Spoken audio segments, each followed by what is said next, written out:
আসাদুজ্জামান খান কামাল তিনি বারবার প্রত্যেকটা, তিনি ঠান্ডা মাথার খুনি।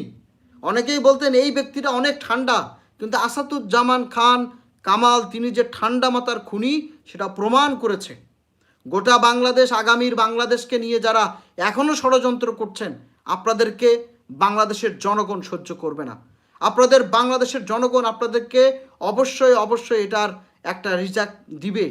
আপনারা রাজাকার বলেন, আপনারা তো ইন্ডিয়ার রাজাকার। পাকিস্তানের রাজাকার যারা বলে কেউ পাকিস্তানে চলে যায়নি, তাদের বিরুদ্ধে মামলা হয়েছে, তাদেরকে ধরা হয়েছে, তাদেরকে জেলে ভরা হয়েছে, তারা ছাড়া পেয়েছিল, পাকিস্তানে কেউ যায়নি। আর আপনারা কিছু হইলেই ভারতে চলে যান, ভারতের সরকার আপনাদেরকে সব রকম সুবিধা দিয়ে থাকে। আমরা অবাক হয়ে যাই।